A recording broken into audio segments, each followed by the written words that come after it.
আছো কি তোমাদের মধ্যে কোনো অপরাধী যে ভুলে হোক, ইচ্ছায় হোক, অনিচ্ছায় হোক, সগীরা হোক, কবিরা হোক, অন্যায় করেছ, সেই অনুশোচনা থেকে আমার কাছে একটু ক্ষমা চাবে? আমি রব তো তোমাকে ক্ষমা করার জন্য প্রস্তুত, তুমি কি একটু চাবে আমার কাছে? আমার আল্লাহ রাব্বুল আলামিন সঙ্গে সঙ্গে বলেন, আমার কাছে ক্ষমা প্রার্থনা করছে, ঠিক আছে, তোমরা সাক্ষী হও, ইন্নী গফারতু লিআবদি, আমি আমার এই জালেম বান্দাকে এই মুহূর্তে তোমাদেরকে সাক্ষী রেখে ক্ষমা করে দিলাম। মুহতারাম হাজিরিন, সেজন্য নবীদের জীবনী দেখবেন, তারা সেহরির সময় আল্লাহর কাছে রোনাজারি করতেন। সাহাবীদের জীবনী দেখবেন, তাদেরও একই চরিত্র ছিল, যদিও ভিন্ন চরিত্র আমার আপনার জীবনে। ভুল হয়ে গেছে, সেখান থেকে পাপের জায়গা থেকে দ্রুত সরে গিয়ে ওযু করবে, যায় নামাজটা বিছিয়ে দিয়ে 2 রাকাত নামাজ পড়ে রবের কাছে হাতটা উঠায় বলবে, রব্বানা যালামনা আনফুসানা, রব্বানা যালামনা আনফুসানা ওয়া ইল্লাম তাগফির লানা ওয়া তারহামনা লানাকুনান্না মিনাল খাসিরিন। রব, ভুল করেছি, অপরাধ করেছি, আপনি যদি ক্ষমা না করেন, আপনি যদি দয়া না করেন, আমার কি অবস্থা হবে, আমার পরিণতি কি হবে? ومن يغفر الذنوب إلا الله ومن يغفر الذنوب إلا الله ومن يغفر الذنوب إلا الله ولم يصروا على ما فعلوا وهم يعلمون। হায় রে দুনিয়া, বন্ধু একবার ভুল করে দেখেন, বন্ধুত্ব কমবে। 2 বার ভুল করে দেখেন, বন্ধুত্ব আরো কমবে। যদি 10 বার ভুল করেন, বন্ধুত্ব থাকবে না। সারাদিন আল্লাহর কাছে ক্ষমা চাই, আল্লাহ তুমি মাফ করো, অথচ আমি মানুষকে ক্ষমা করি না। আমার আল্লাহ প্রশ্ন করেছেন, আল্লাহ ছাড়া, আরে তোরা যে পরিমাণ জালেম, আল্লাহ ছাড়া তোদেরকে ক্ষমা করার কে আছে? মাও তো তোদেরকে ক্ষমা করবে না, বাবাও করবে না, ভাই করবে না, বন্ধু করবে না, মুসল্লি করবে না, ইমাম করবে না, কেউ করবে না। এত বড় জালেম তোরা, আমি আছি তোদেরকে ক্ষমা করার জন্য। চোখে আপনি আমি কি দেখিনি যে কাজ করতে বসেছে এই অবস্থায় ঢলে পড়েছে? আমি আপনি কি দেখিনি, শুনিনি নামাজে দাঁড়িয়েছে, ওই অবস্থায় তার জীবন শেষ হয়েছে? মৃত্যুর সময় তো মার পেট থেকেই শুরু হয়। হায়াত যখন হয়, এরপর থেকেই মৃত্যুর সময় চলে আসে। এটা হতে পারে কারো 1 বছর, কারো 10 বছর, কারো 20 বছর, কারো 40 বছর। যার বয়স যত বেশি, সে মৃত্যুর সময়গুলো তত বেশি অতিক্রম করে এসেছে। আর কিসের অপেক্ষায় আছে? সম্মানিত হাজিরিন, জুমআটি বিভিন্ন কারণে অত্যন্ত গুরুত্বপূর্ণ। রমাদানুল মুবারক বলে কথা। এই জুমা হতে পারে এটা এই রমজানের শেষ জুমা, আবার হতে পারে আমাদের জীবনের রমজানের সর্বশেষ জুমা।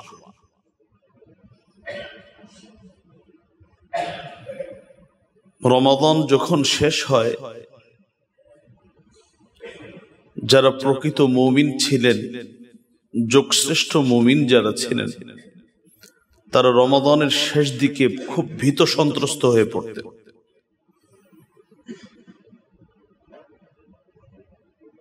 রাসূলুল্লাহ সাল্লাল্লাহু আলাইহি ওয়াসাল্লাম তো তিনি পুরো পরিবারকে জাগ্রত রেখে রমাদানের শেষ দশকে খুব বেশি ইবাদত করতেন। সাহাবায়ে কেরামদের মধ্যে আমল ছিল এবং পরবর্তী যুগেও এটা ধারাবাহিকভাবে আসছে।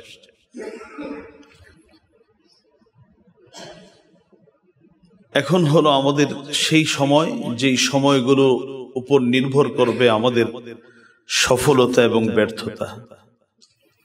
রমাদানের প্রাপ্তি এবং হারানো এটা নির্ভর করবে এই সময়ের উপরে। এজন্য আমি সালাতুত তারাবিহ পূর্ববর্তী আলোচনায় বলেছি, রমজানের এই 26 রমজানের পরের সময়টা যেন আমার বাকি 26 দিনের যে বরকত, যে ফজিলত, যেই পবিত্রতা, যেই মাহাত্ম্য আমার মধ্যে এসেছে, এটা যেন নষ্ট করে না দেয়, এদিকে লক্ষ্য রাখা উচিত। মুহতারাম হাজিরিন, আমি সময় নষ্ট না করে আমি নির্ধারিত আলোচনার দিকে চলে যাব। ইতিমধ্যে আমি আপনাদের সম্মুখে কুরআনুল কারীম সূরাত আলে ইমরান এর 15, 16 এবং 17 তিনটি আয়াত আমি আপনাদের খিদমতে তেলাওয়াত করেছি। পাশাপাশি সহিহ বুখারী এবং মুসলিম শরীফে উল্লেখিত আল্লাহর নবীর এক টুকরো হাদিস আমি পাঠ করেছি। রব যদি তৌফিক দান করেন, তিলাওয়াতকৃত আয়াতগুলোকে সামনে রেখে এবং পঠিত হাদিসকে আমার আজকের আলোচনার পাথেয় করে আমি সংক্ষিপ্ত কিছু কথা আপনাদের খিদমতে পেশ করার চেষ্টা করব।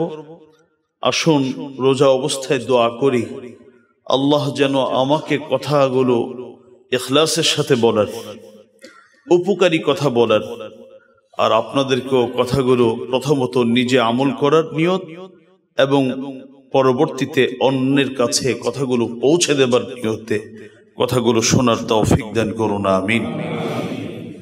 মুহতারাম হাজিরিন, আমরা আলোচনা করছিলাম রমাদান আল্লাহ রাব্বুল আলামিন আমাদের কাছে একটি বছর পর পাঠিয়ে থাকেন আমাদেরকে উপবাস রাখার জন্য নয়, বরং আমাদেরকে মুত্তাকি বানাবার জন্য। কারণ আল্লাহ রাব্বুল আলামিন যত পুরস্কারের ঘোষণা কোরআনে দিয়েছেন, স্পেশাল পুরস্কারের ঘোষণা, অথবা নবীজি বড় বড় যে সকল পুরস্কারের কথা বলেছেন সব বলেছেন এগুলো মুত্তাকিনদের জন্য। আল্লাহ রাব্বুল আলামিন আমাকে আপনাকে সারা বছর দাওয়াত দেন যে তুমি মুত্তাকি হও, তবে হাতে কলমে প্রশিক্ষণ দেওয়ান এই মাহে রমাদানে। আমরা আলোচনা শুরু করেছিলাম মুত্তাকি কারা, মুত্তাকিদের গুণাবলী কি। ইতিমধ্যে আমরা 3টি গুণ নিয়ে আলোচনা করেছি। একটি হলো মুত্তাকি হওয়ার জন্য সর্বপ্রথম তার যে গুণটি থাকতে হবে সেটা হলো তার ঈমান। যদি তার ঈমান না থাকে তাহলে সে সারা জিন্দেগি পরিশ্রম করতে পারবে, সে মুত্তাকি হতে পারবে। কারণ ঈমানদারের সর্বোচ্চ স্তরের নামই হলো মুত্তাকি। ঈমান নিয়ে আমরা প্রায় সময় আলোচনা করি এর গুরুত্ব, কারণ এর গুরুত্ব অপরিসীম। কারণ এটা ছাড়া আমাদের আর কোনো উপায় নেই। 2 নম্বর ইকামতে সালাত। মুত্তাকি হওয়ার 2 নম্বর গুণ হলো আমি মুত্তাকি হতে পেরেছি কি পারিনি এটা নির্ভর করে যে আমি কি নামাজ যথাযথভাবে কায়েম করতে পারছি কিনা। আমি 5 ওয়াক্ত নামাজ প্রতিদিন, দৈনন্দিন 5 ওয়াক্ত নামাজ, নামাজের ফরজ, নামাজের ওয়াজিব, নামাজের সুন্নাহ সহ আমি আদায় করতে পারছি কিনা। আমি কি শুধু নিজেই নামাজ আদায় করছি, নাকি আমার আশপাশের যারা আছে তাদেরকে নিয়ে নামাজ কায়েম করার চেষ্টা করছি। যদি আমি করে থাকি তাহলে আলহামদুলিল্লাহ মুত্তাকি হওয়ার এক ধাপ আমি এগিয়ে গেলাম।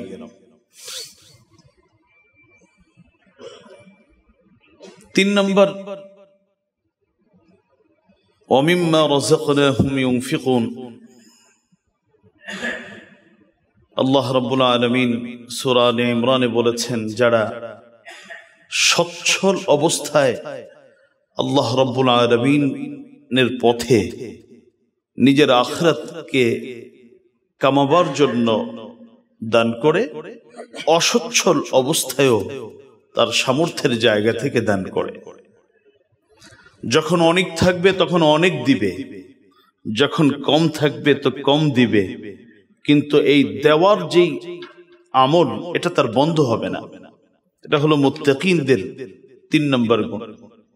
4 নম্বর মুত্তাকিনদের আরেকটা গুণ হলো, আজকে যেখান থেকে আলোচনা শুরু, মুত্তাকিনদের অন্যতম একটি গুণ হলো, মুত্তাকিন যারা হবে, যারা মুত্তাকি হবে, তারা সব সময় নিজেকে আল্লাহ রাব্বুল আলামিনের সামনে আসামি বানিয়ে উপস্থাপন করবে। আমি আসামি, আমি অপরাধী, আল্লাহর কাছে সুযোগ পেলেই খালি ক্ষমা চাবে, বলবে আল্লাহ আমি অপরাধী, আমি জালেম আর তুমি রহমান। আমি জালেম, তুমি রহমান। আমি জালেমে আকবার, আমি পৃথিবীর সব থেকে বড় জালেম, তুমি তো গফফার, তুমি সব থেকে বড় ক্ষমাকারী। মুত্তাকি যে হবে সে সব সময় ক্ষমার গুণে নিজেকে গুণান্বিত করবে, ক্ষমার রঙে নিজেকে রঙিন করবে। বিশেষ করে দুই সময় যারা ইস্তেগফার করতে জানে, দুটি অবস্থায় যারা আল্লাহর কাছে ক্ষমা প্রার্থী হয়, সে মুত্তাকি। ওই দুই সময় যদি ক্ষমা প্রার্থী হতে না পারে তাহলে তার নাম মুত্তাকিনদের খাতায় যাবে না। দুই সময়ের এক সময় হলো সেহরির সময়। কোন সময়? সেহরির সময়। হাদিসে এটাকে দুটো ভাগ করা হয়েছে। রাতকে 6 ভাগ করলে এর 6ষ্ঠ ভাগ, 6 ভাগ করলে পুরো রাতকে, এর 6ষ্ঠ ভাগকে বলা হয় সেহরির সময়। কোন হাদিসের মধ্যে আসছে সেহরির সময় বলা হয়েছে রাতের 3 ভাগের 3য় ভাগে, এটা হলো সেহরির সময়। আরো সহজে বোঝার জন্য ফজরের ওয়াক্ত হওয়ার আগের যে সময়গুলো, এটাই হলো সেহরির সময়। মুত্তাকি হওয়ার জন্য আমাকে আপনাকে সেহরির সময়ে আল্লাহর কাছে ক্ষমা প্রার্থনা করতে হবে। যদি আমি নিজেকে সেহরির সময় আল্লাহর আদালতে রবের সামনে অপরাধীর বেশে আমি উপস্থাপন করতে পারি, তাহলে আমি একজন মুত্তাকি হওয়ার যে দৌড়, যে ধাপ, সেটা আমি অতিক্রম করার চেষ্টা করছি আলহামদুলিল্লাহ। আসুন কোরআন কি বলে শুনি। সূরা আলে ইমরান 15 থেকে 17।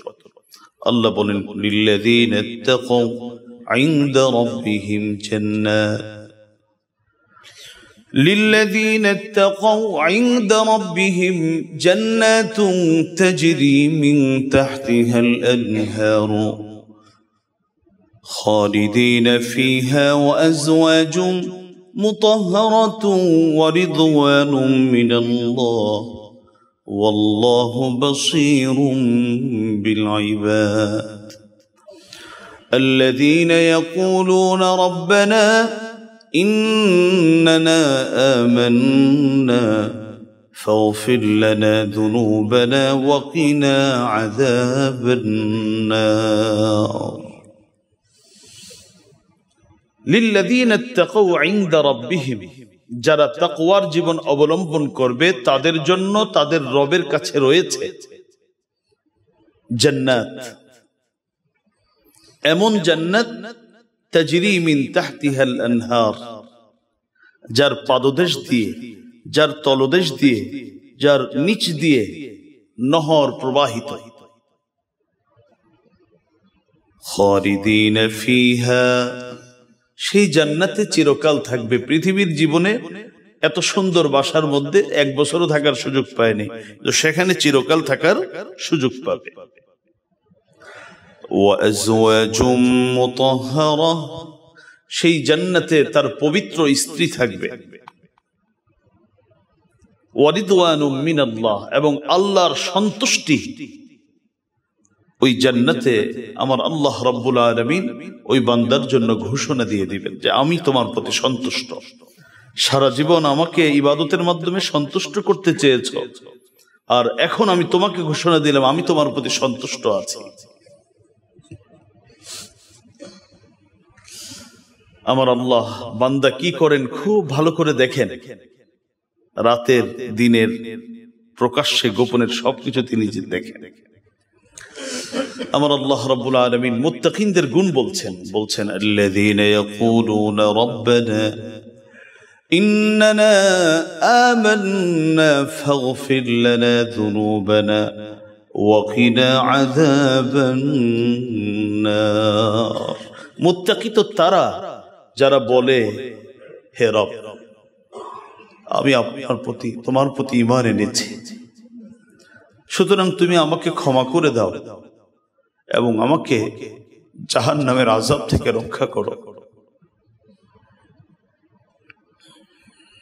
الصابرين والصادقين والقانتين والمنفقين والمستغفرين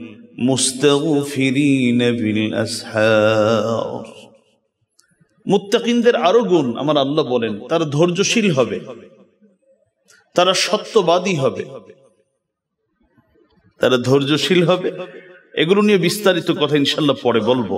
মুত্তাকিনদের এক তো হলে বলবে ঈমান এনেছি, রব তুমি ক্ষমা করো, জাহান্নামের আযাব থেকে রক্ষা করো।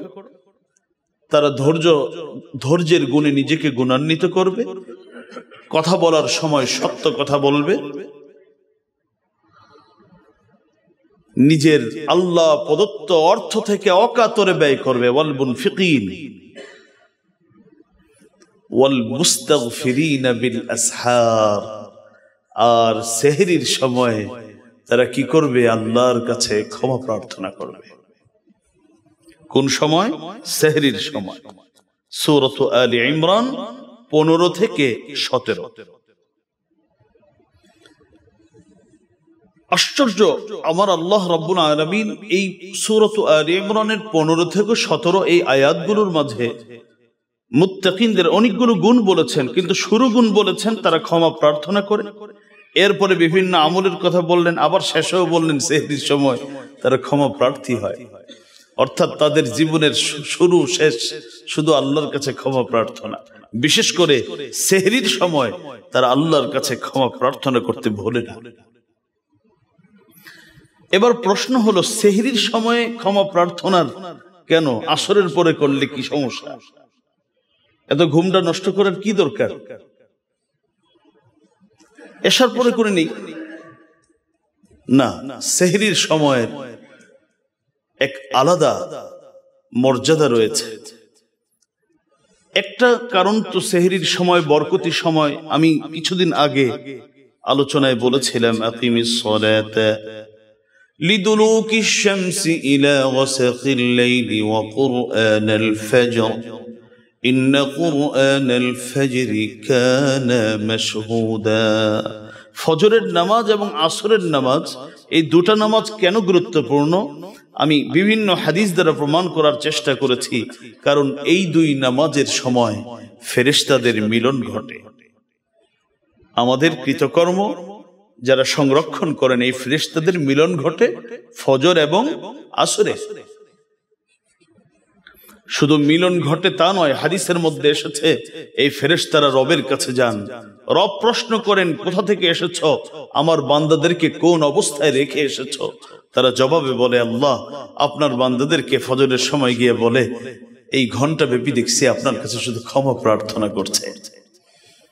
তখন আমার আল্লাহ রাব্বুল আলামিন সঙ্গে সঙ্গে বলেন, আমার কাছে ক্ষমা প্রার্থনা করছে, ঠিক আছে, তোমরা সাক্ষী হও, ইন্নী গফারতু লিআবদি, আমি আমার এই জালেম বান্দাকে এই মুহূর্তে তোমাদেরকে সাক্ষী রেখে ক্ষমা করে দিলাম। এই জন্য সেহরির সময় আল্লাহ রাব্বুল আলামিন ক্ষমার একটা মুখ্যম সময়। এই জন্য সেহরির সময় ক্ষমা প্রার্থনাকারীরা মুত্তাকিনদের দরজায় চলে যাবে। 2 নম্বর কারণ, বুখারী মুসলিম শরীফের হাদিস, হযরত আবু হুরায়রা থেকে বর্ণিত। বড় সুবহানাল্লাহ, বড় আজীব কথা। নবী বলেন, হযরত আবু হুরায়রা থেকে বর্ণিত, আল্লাহর রাসূলের হাদিস, আল্লাহর রাসূল ইরশাদ করেন, ইয়ানজিরু রাব্বুনা তাবারাকা ওয়া তাআলা كل ليلة إلى السماء الدنيا حتى يبقى ثلث الليل الآخر يقول من يدعوني فأستجيب له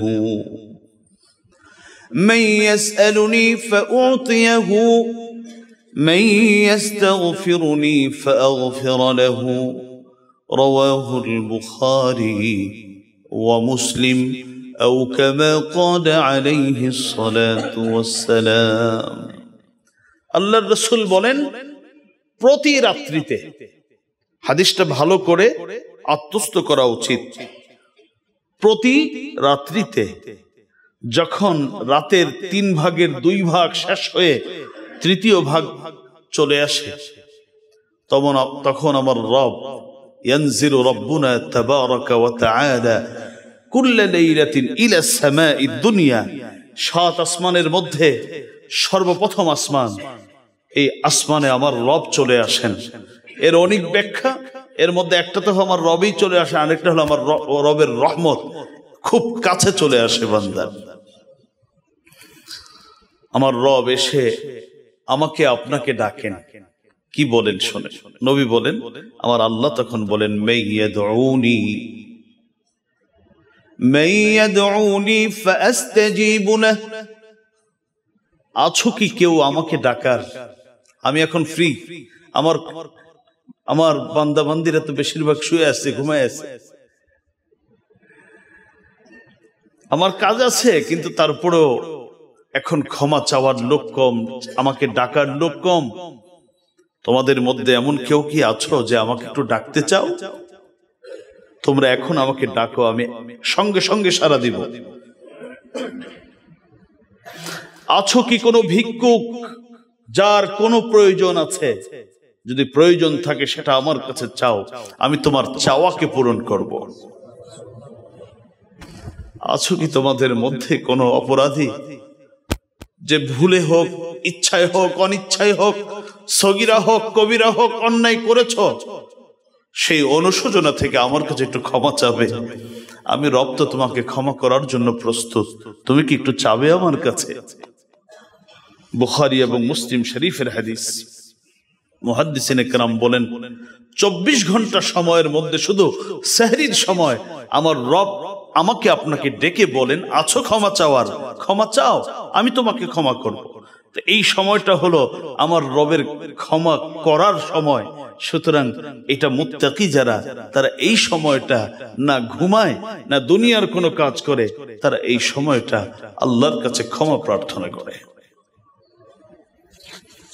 মুহতারাম হাজিরিন, সেজন্য নবীদের জীবনী দেখবেন, তারা সেহরির সময় আল্লাহর কাছে রোনাজারি করতেন। সাহাবীদের জীবনী দেখবেন, তাদেরও একই চরিত্র ছিল, যদিও ভিন্ন চরিত্র আমার আপনার জীবনে।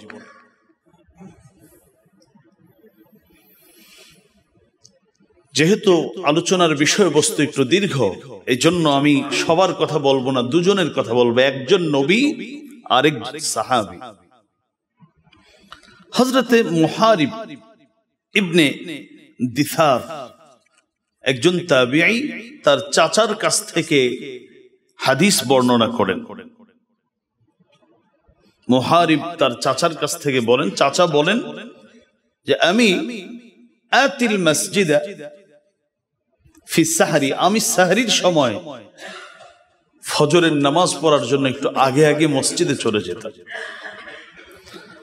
فأمر بدار عبد الله بن مسعود رضي الله تعالى عنهما, আমার যাওয়ার পথেই হযরত আব্দুল্লাহ ইবনে মাসউদের ঘর পড়তো, বাড়িটা পড়তো সামনে।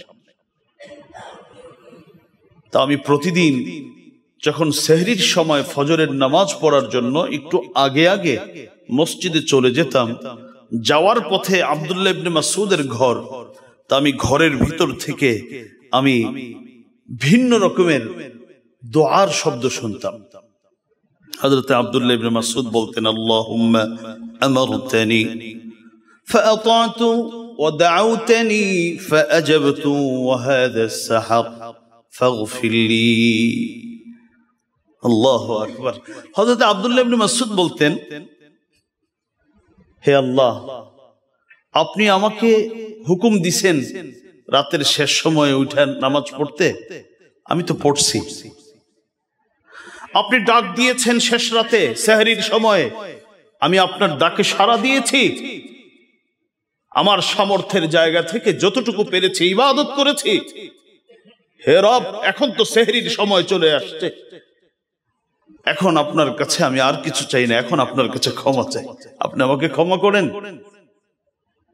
কি চমৎকার করে দোয়া, আল্লাহুম্মা আমারতানি, আপনি হুকুম দিয়েছেন ফাতাতু, আমি আপনার হুকুম মেনেছি, আরামের ঘুম আমি হারাম করেছি, ক্লান্তি কাটেনি তারপরে উঠেছি, আপনি আমাকে ডেকেছেন আমি ডাকে সাড়া দিয়েছি, এখন তো যতটুকু পেরেছি ইবাদত করেছি, এখন তো সেহরির সময়, এখন তো ক্ষমা করার সময়, আমি আপনার কাছে ক্ষমা চাচ্ছি, আপনি আমাকে ক্ষমা করেন। হযরতে মুহারিব বলেন আব্দুল্লাহ ইবনে মাসউদ এইভাবে দোয়া করতেন, আমি প্রতিদিন তার দোয়াগুলো শুনতাম, বাহির থেকে কান লাগিয়ে লাগিয়ে আব্দুল্লাহ ইবনে মাসউদ কেমনে দোয়া করে। একদিন আমি আব্দুল্লাহ ইবনে মাসউদকে পেয়ে গেলাম এবং তাকে প্রশ্ন করলাম, বললাম আব্দুল্লাহ ইবনে মাসউদ, এক আশ্চর্য পদ্ধতিতে আপনি দোয়া করেন আর প্রতিদিন এক দোয়া করেন, ঘটনা কি? আপনি সেহরির সময়, আল্লাহ আমি সেহরির সময় চলে আসছে, আপনি আমাকে ক্ষমা করেন, আমি ক্ষমা চাচ্ছি, তো সেহরির সময়ের সাথে ক্ষমার কি সম্পর্ক? এবার হযরত আব্দুল্লাহ ইবনে মাসউদ রাদিয়াল্লাহু তাআলা এর কারণ ব্যাখ্যা করলেন। আপনারা সূরা ইউসুফ পড়েছেন, হযরত ইউসুফ আলাইহিস সালাতু ওয়াস সালামের সাথে তার ভাইদের কি আচরণ ছিল, বর্বর আচরণ, আর হযরতে ইউসুফের কি মহৎ আচরণ ছিল, সেই ঘটনা আপনারা জানেন। যখন সবকিছু প্রকাশ পেয়ে গেল আসলে ইউসুফকে কোনো ভাগটা খায়নি, মূলত আপন ভাইয়েরই তাকে কি করেছে, কূপের মধ্যে নিক্ষেপ করেছিল, আর আমার রব তাকে সেই কূপ থেকে উঠিয়ে রাজসিংহাসনে বসিয়ে দিয়েছেন। এই সব বিষয় যখন প্রকাশ পেয়ে গেল তখন তারা সব ভাই বাবা নবী ইয়াকুবের কাছে আসলেন, এসে বললেন, বাবা আমরা তো আসলে ভুল করেছি, আসলে আমার ভাইয়ের কোনো ক্ষতি হয়নি, আমরা এই হিংসাবশত ভাইকে কূপে ফেলে দিয়েছিলাম, তো আজকে তো যার কাছে বারবার রসদ সামগ্রী আনতে যাই, যে বাদশার কাছে, সেই তো আমাদের ভাই ইউসুফ, এখন তো সব প্রকাশ পেয়ে যাচ্ছে, বাবা আপনার কাছে ক্ষমা চাই, আপনি তো নবী, আল্লাহর কাছে একটু ক্ষমা প্রার্থনা করেন, আল্লাহ যেন আমাদের এই ত্রুটি বিচ্যুতি ক্ষমা করে দেন। তাফসীরে ইবনে কাসীরের মধ্যে এসেছে যে হযরত ইয়াকুব আলাইহিস সালাতু ওয়াস সালাম সন্তানদেরকে শুধু এতটুকু বললেন, কোরআনে সূরাত ইউসুফের ৯৮ নং আয়াত আল্লাহ বলেন, সাউফা আস্তাগফিরু লাকুম রাব্বী, সাউফা আস্তাগফিরু লাকুম রাব্বী ইন্নাহু হুয়াল গফুরুর রহিম। যখন বারবার পীড়াপিড়ি করছিলেন তখন বললেন, আচ্ছা ঠিক আছে দোয়া করব, তবে খুব অচিরেই করব, এখন করব না। সন্তানরাও বসে আছে, বাবা ক্ষমা প্রার্থনা করবে, নবী তো আল্লাহর কাছে দোয়া করলে আল্লাহ মাফ করবেন এই আশা করা যায়। বাবা তো সেই দুপুর গড়াচ্ছে, বিকাল গড়াচ্ছে, সন্ধ্যা গড়াচ্ছে, ক্ষমার দোয়া আর করে না। তো যখন সেহরির সময় চলে আসলো, এবার বাবা ইয়াকুব আলাইহিস সালাতু ওয়াস সালাম সন্তানদের জন্য আল্লাহর কাছে ক্ষমা চাওয়া শুরু করলেন, বললেন, ও মালিক আমি তো এখন সেহরির সময়, এটা তো দোয়া কবুলের সময়, আপনার কাছে আমার সন্তানগুলোর জন্য ক্ষমা চাই, আমার সন্তানরা না বুঝে ভুল করেছে, হে রব তুমি ক্ষমা করে দাও। হযরতে আব্দুল্লাহ ইবনে মাসউদ রাদিয়াল্লাহু তাআলা আনহু বলেন, এত বড় নবী, এত মর্যাদাবান নবী ইয়াকুব আলাইহিস সালাতু ওয়াস সালাম দুপুরে দোয়া করলেন না, আসরে করলেন না, মাগরিবে করলেন না, এশায় করলেন না, বরং সেহরির সময়কে তিনি বেছে নিলেন, দোয়া করার জন্য নির্বাচন করলেন। এটাই প্রমাণ বহন করে যে সেহরির সময় দোয়ার এক আলাদা ফজিলত রয়েছে। এই জন্য আমি আব্দুল্লাহ ইবনে মাসউদ সেহরির সময় দোয়া করতে ভুলি না। মুহতারাম হাজিরিন, হযরতে আব্দুল্লাহ ইবনে ওমর, এক সাহাবী, তো ইবনে মাসউদের কথা বললাম, ইয়াকুব নবীর কথাও বললাম। হযরতে আব্দুল্লাহ ইবনে ওমর একজন সাহাবী, তার একজন আজাদকৃত গোলাম ছিলেন যার নাম হলো হযরতে নাফে। হযরতে নাফে বর্ণনা করেন যে আব্দুল্লাহ ইবনে ওমর কানা ইউহয়িল লাইলা সালাতান, উনি রাত, বেশিরভাগ রাত তিনি জাগরণ করতেন। নামাজের মাধ্যমে জাগরণ করতেন। একটু পর যখন ওই সময় তো ঘড়ির এই ব্যবস্থা ছিল না, তো কিছুক্ষণ পর পর হযরত আব্দুল্লাহ ইবনে মাসউদ তার খাদেম নাফেকে প্রশ্ন করতেন, আসহারনা, এই আমাদের কি সেহরির সময় হয়েছে? আমরা কি সেহরির সময়ের মধ্যে চলে এসেছি? হযরতে নাফে বলেন, তখন আমি বলতাম না, এখনো সেহরির সময় আসে নাই।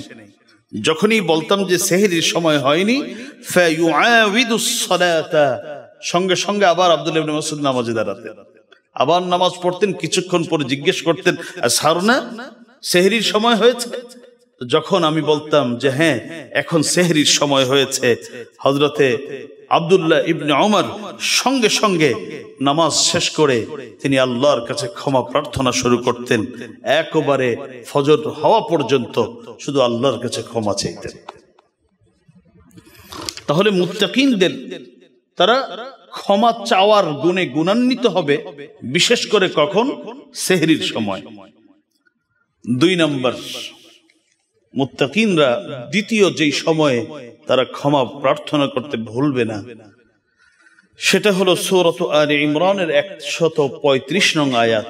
আমার আল্লাহ বলেন, ওয়াল্লাযীনা ইযা ফাআলু ফাহিশাতান আও যালামু আনফুসাহুম যাকারুল্লাহা ফাস্তাগফিরু লিযুনুবিহিম ওয়া মান ইয়াগফিরুদ যুনুবা ইল্লাল্লাহ ومن يغفر الذنوب إلا الله ولم يصروا على ما فعلوا وهم يعلمون। আশ্চর্য বিষয়, আল্লাহ রাব্বুল আলামিন তিরমিজি শরীফের এক হাদিসের মধ্যে আসছে, হযরত আনাস থেকে বর্ণিত, নবী বলেন, কুল্লু বনি আদম খাত্তা। আপনারা যারা আর্মি গ্রামার পড়েন, খাত্তা মানে হলো দাগি আসামি, মানে যে একবার ভুল করেনি, দুবার নয়, বরং শত শতবার, হাজার হাজার বার, শুধু ভুলের উপর ভুল, ভুলের উপর ভুল যে করে, অপরাধের উপর অপরাধ, তাকে বলা হয় কি? খাত্তা। আর খাতে মানে হলো ছোটখাটো, এটা মানে কি বলে, এটা খুঁজতে আসামি। নবী বলেন, পৃথিবীতে যত মানুষ আছে নবীগণ ছাড়া, এরা সকলে হলো দাগি আসামি। এই খতিব আর মুফতি, মুহাদ্দিস, আলেম এমন কাউকে খুঁজে পাবেন না, আমি আপনাদের কথা বাদই রাখলাম, যার হাজার নয় লক্ষ লক্ষ গুনাহ যে করে। গুনাহ বান্দার হবে, এটা আমার রব জানেন, কারণ বান্দাকে গুনাহ করার যোগ্যতা দিয়ে আল্লাহ সৃষ্টি করেছেন। গুনাহ বান্দা করবে, তবে আমার আল্লাহর কাছে পছন্দের আমল হলো গুনাহ করার পরে সে আল্লাহর কাছে ক্ষমা চাবে। আপনারা বিভিন্ন সময় আলোচনায় শুনেছেন যে শয়তান ইবলিস আমার রবের সাথে একটা চ্যালেঞ্জ করেছিল, বলেছিল, আপনার বান্দাদের ভিতরে যতদিন পর্যন্ত রূহ থাকবে ততদিন পর্যন্ত আমি তাদেরকে কি করব? শুধু শুধু পথভ্রষ্ট করবার চেষ্টা করব। আবার কথা বলার বুজুর্গ আছে, ইবলিস যে একেবারে খারাপ তা না, সে বলছে, হে রব, তোমার শপথ করে বলছি, তোমার শপথ করে বলছি, আমি তোমার বান্দাদের ভিতরে রূহ যতদিন থাকবে ততদিন পর্যন্ত তাকে ধোঁকা দিয়েই যাব। আর আমার রব বলে দিলেন, ঠিক আছে, ওয়া ইজ্জতি ওয়া জালালি ওয়া ইরতিফাই মাকানি, আমার শপথ করেছিস, আমার বড়ত্ব, আমার ক্ষমতা তুই জানোস, ঠিক আছে, আমিও শপথ করছি, আমি আমার ইজ্জতের শপথ করছি, আমি আমার মহান মর্যাদার শপথ করে বলছি, আমার বান্দারা যতক্ষণ পর্যন্ত আমার কাছে অপরাধ করে ক্ষমা চাবে, আমি আল্লাহ ততক্ষণ পর্যন্ত তাকে ক্ষমা করতেই থাকি। দেখি তুই আমার সাথে কতক্ষণ তুই পেরে উঠিস। মুহতারাম হাজিরিন, মুত্তাকি বান্দাদের গুণ হলো ভুল হবে, তো ভুল হওয়ার পরে কালক্ষেপণ করবে না, কোনো সময় নিবে না। ভুল হয়ে গেছে, সেখান থেকে পাপের জায়গা থেকে দ্রুত সরে গিয়ে ওযু করবে, জায়নামাজটা বিছিয়ে দিয়ে 2 রাকাত নামাজ পড়ে রবের কাছে হাতটা উঠায় বলবে, রব্বানা যালামনা আনফুসানা,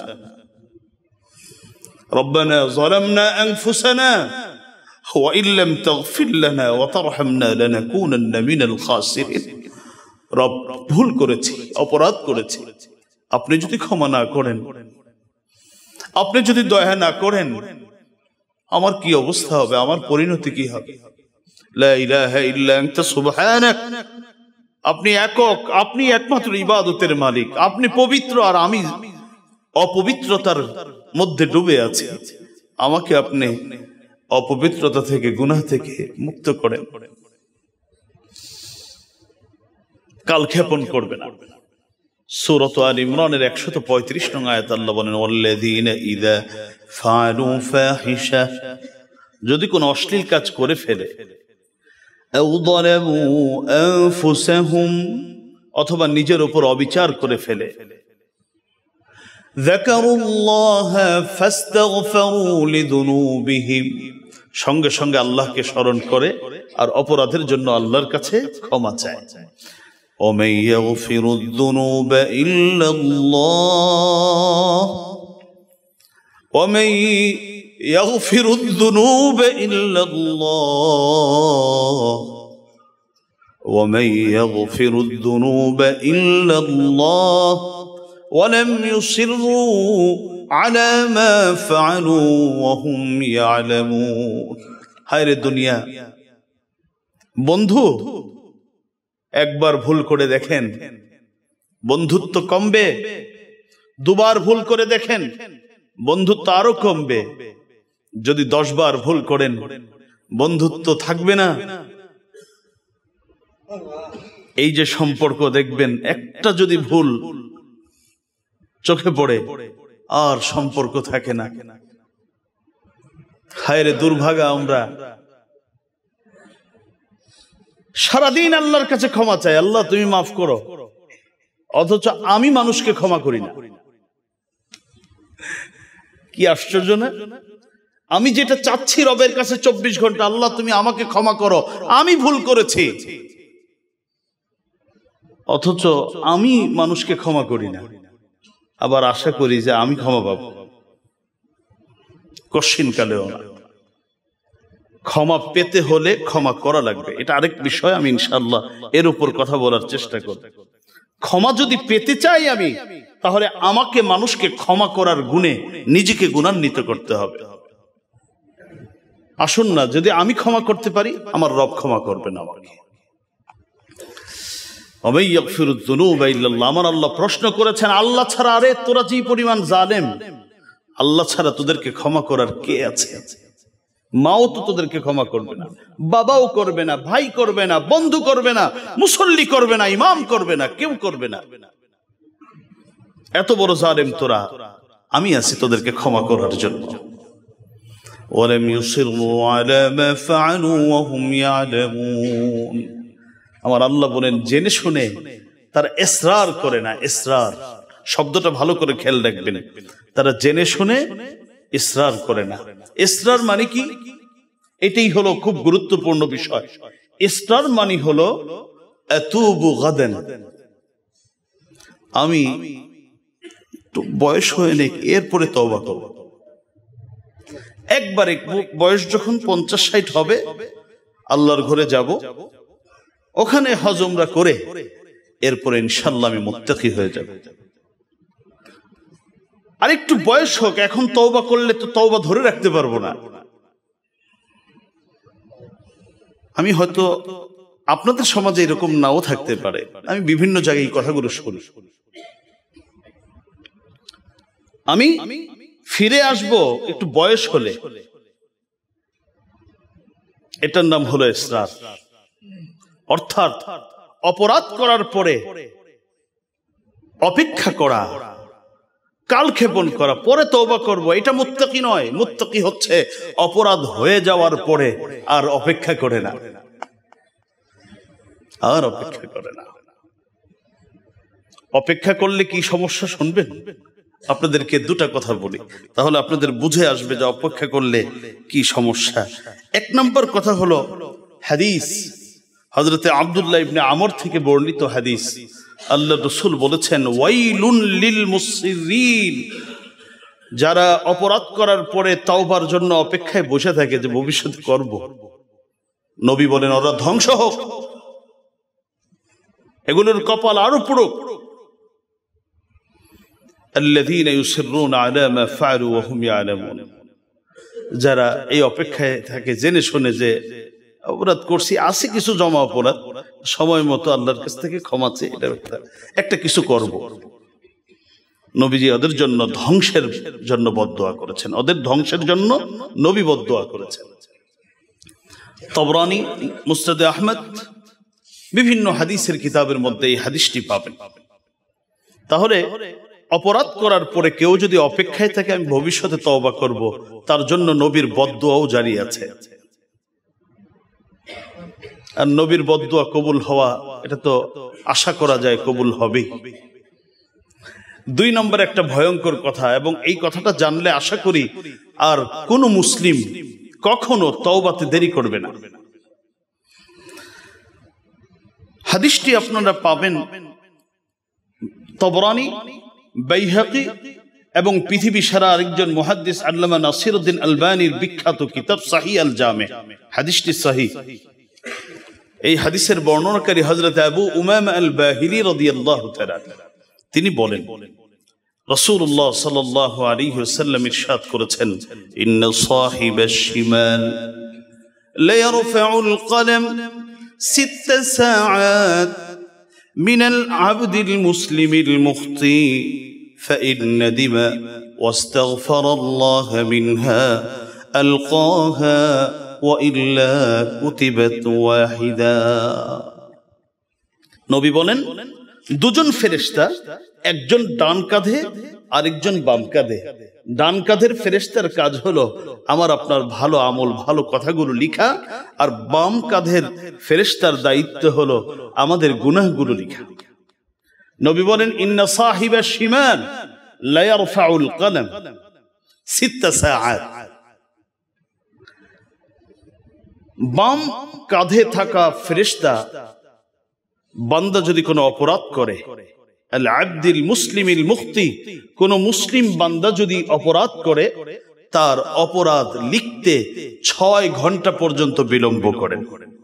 কয় ঘন্টা?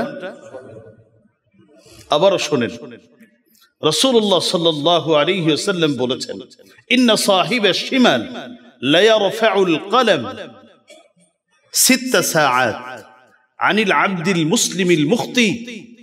অপরাধী মুসলিম, কোন মুসলিম যদি অপরাধ করে, তো বাম কাঁধের ফেরেশতা তার অপরাধগুলো আমল নামাতে উঠাতে 6 ঘন্টা বিলম্ব করেন। ফাইন নাদিমা ওয়াস্তাগফারাল্লাহ মিনহা, যদি এর মধ্যে তার অনুশোচনা জাগ্রত হয়, আমি ভুল করেছি, ওয়াস্তাগফারাল্লাহ মিনহা, ত্রুটির জন্য আল্লাহর কাছে একটু চোখের পানি ফেলে দেয় বা একটু বলে, আল্লাহ আমি ভুল করে ফেলেছি, আলকাহা, সঙ্গে সঙ্গে বাম কাঁধের ফেরেশতা তার হাত থেকে কলমটা ছুঁড়ে নিচে ফেলে দেয়, যে না, এখন আর তার গুনাহ লেখার আমার ক্ষমতা নেই। ও ইল্লা কুতিবাত ওয়াহিদা, 6 ঘন্টার পরেও যদি দেখে যে না, এই আসামি তো সে শিং মাছ যেভাবে জিয়ে জিয়ে খায়, গুনাহটা জিয়ে জিয়ে রাখতে চায়, তখন কি করে? সঙ্গে সঙ্গে তার আমল নামার মধ্যে গুনাহ লিখে দেয়। হাদিসটা সহিহ, তবরানীতে পাবেন। হাদিসটি সহিহ আল জামের মধ্যে পাবেন এবং বাইহাকির মধ্যে পাবেন। তাহলে বিলম্ব করলে গুনাহ লেখা হয়ে যাবে, এই জন্য মুত্তাকিরা কখনো বিলম্ব করে না। আর বিলম্ব কিসের আশায় করব? পৃথিবীতে একজন মানুষের শিক্ষার জন্য কয়টা উদাহরণ দরকার? চোখে আপনি আমি কি দেখিনি যে কাজ করতে বসেছে এই অবস্থায় ঢলে পড়েছে? আমি আপনি কি দেখিনি, শুনিনি নামাজে দাঁড়িয়েছে ওই অবস্থায় তার জীবন শেষ হয়েছে? আমি আপনি কি শুনিনি আনন্দের ভ্রমণ শুরু করেছে, ভ্রমণ সম্পন্ন করতে পারেনি, বরং এটাই তার আখিরাতের ভ্রমণ শুরু হয়েছে। এগুলো কি 1, 2, 5, 10, 20, 50, 100? এক একজন যাদের বয়স যেমন, কেউ দেখেছি 1000, কেউ শুনেছি হাজার হাজার, কেউ শত। একজন মানুষকে, এজন্য নবীজি আমাকে আপনাকে অত্যন্ত আদর করে অনেকটা অভিমানের সুরে নবীজি কথা বলেছেন। কি বলেছেন শোনেন। হযরতে আবু হুরায়রা থেকে বর্ণিত, তিরমিজির হাদিস। নবীজি বলছেন, তোমরা ভালো কাজ যেটা করার, এটা 7 অবস্থা আসার আগে করে ফেলো। 1 নাম্বার, কিসের অপেক্ষায় আছো? তওবা পরে করবা? তোমার কাছে পরে করার মতো কি আছে এভিডেন্স যে আমি পরে করব? এই কারণে নবীজি বলেন, ফাকরান মুনসিয়া, হতে পারে তোমার এমন দারিদ্রতা চলে আসবে যে দারিদ্রতা তোমাকে তোমার রবকে ভুলিয়ে দিবে। মানুষ অভাবে পড়লে কিছু কিছু মানুষ কি করে, ভুলে মসজিদ ছেড়ে দেয়, আল্লাহর চিনে না, নতুন এক রূপ ধারণ করে। নবীজি বলছেন, তুমি ওইটার অপেক্ষায় আছো? আও গিনান মুতগিয়া, নাকি ওই ধন সম্পদ, যেই ধন সম্পদ তোমাকে রবের অবাধ্য করে তুলবে, ওইটার অপেক্ষায় আছো? আও মারাদান মুফসিদা, নাকি এমন রোগ ব্যাধির অপেক্ষায় আছো যে রোগ ব্যাধি তোমার সব নষ্ট করে দিবে? ওই সময় গিয়ে তওবা করবা, যখন আর চলতে পারো না, মুখ দিয়ে কথা বলতে পারো না, চোখ দিয়ে দেখো না, ব্রেন কাজ করে না। আও হারামান মুফান্নিদা, নাকি এমন বার্ধক্যতা, যে বার্ধক্যে তোমার কোনো বোধ শক্তি নেই, হাত লড়াই দিলে লড়ে, খাওয়াই দিলে খেতে পারো, না হলে কিচ্ছু পারো না, ওই বার্ধক্যের সময়ের অপেক্ষায় আছো? আও মাউতান মুজহিজা, নাকি হঠাৎ মৃত্যুর অপেক্ষায় আছো, যে হঠাৎ তোমার কাছে মালাকুল মউত আসবে, এরপরে তুমি তওবা করবা। কখন? আবিদ দাজ্জাল, নাকি দাজ্জালের ফিতনার অপেক্ষায় আছো, নাকি কিয়ামতের অপেক্ষায় আছো? কিসের অপেক্ষায় আছো? এই প্রশ্ন যদি আজকে আমি আমাকে করি, আপনি আপনাকে করেন, কিসের অপেক্ষায়, মানে কোন জিনিসের অপেক্ষায় আছি যে আমি আরেকটু পরে, আরেকটু বয়স হলে, মৃত্যুর বয়স যদি হিসাব করি, তাহলে মৃত্যুর বয়স তো মার পেট থেকেই শুরু হয়েছে। মৃত্যুর বয়স বলে না, যার বয়সটা আসলে মৃত্যুর বয়স হয়নি। আমার প্রশ্ন হলো, তাহলে মৃত্যুর বয়সটা কত আপনি বলেন? অকাল মৃত্যু, অকাল মৃত্যু মানে তার কাল মৃত্যুটা কখন? তাহলে কালের মৃত্যু কোনটা? মৃত্যুর সময় তো মার পেট থেকেই শুরু হয়। হায়াত যখন হয়, এরপর থেকেই মৃত্যুর সময় চলে আসে। এটা হতে পারে কারো 1 বছর, কারো 10 বছর, কারো 20 বছর, কারো 40 বছর। যেই যার বয়স যত বেশি, সে মৃত্যুর সময়গুলো তত বেশি অতিক্রম করে এসেছে। আর কিসের অপেক্ষায় আছে? মুহতারাম হাজিরিন, মুত্তাকিগণ অপরাধ হলে অপেক্ষা করে না, সঙ্গে সঙ্গে আল্লাহর কাছে ক্ষমা চায়, কারণ আমার আল্লাহ ক্ষমা করতে পছন্দ করেন। এখন একটা প্রশ্ন আসতেই পারে, হুজুর কতবার অপরাধ করছি, কতবার ক্ষমা চাব? এই বলবে আপনাদেরকে ছোট্ট একটা ঘটনা বলি। হযরত আলী রাদিয়াল্লাহু তাআলা, তিনি একদিন বললেন, খিয়ারুকুম কুল্লু মুফতিরিন তাওয়াব, তোমাদের মধ্যে সবথেকে ভালো মানুষ সে যে বিভিন্ন অপরাধে নিজেকে জড়াইছে, কিন্তু আল্লাহর কাছে ক্ষমাও চায়। তো প্রশ্নকারী প্রশ্ন করেন, হে আলী, সাইয়্যিদুনা আলী, ঠিক আছে, একবার অপরাধ করেছে, তওবা করেছে, সে ভালো মানুষ। আচ্ছা, দ্বিতীয়বার অপরাধ করলে কি করবে? আবার ক্ষমা চাবে। তৃতীয়বার করলে তৃতীয়বারও ক্ষমা চাবে। এক পর্যায়ে চতুর্থবার অপরাধ করলে চতুর্থবারও ক্ষমা চাবে। ক্ষমা চাইলেই সে শ্রেষ্ঠ মানুষ। প্রশ্নকারী বিরক্ত হয়ে প্রশ্ন করলেন, উল্টো প্রশ্ন করলেন, হাত্তা মাতা, তাহলে কতকাল পর্যন্ত ক্ষমা চাবে আর সে শ্রেষ্ঠ মানুষ থাকবে? হযরত আলী রাদিয়াল্লাহু তাআলা আনহু বলেন, ইয়াকুনু শাইতান হুয়াল মাহসুদ, শয়তান ক্লান্ত হওয়া পর্যন্ত। কারণ শয়তান তো বলছে আমি ধোঁকা দিয়েই যাব, আর আমার আল্লাহ বলছেন বান্দা আমার কাছে ক্ষমা চাইতে থাকবে আর আমি ক্ষমা করতেই থাকবো।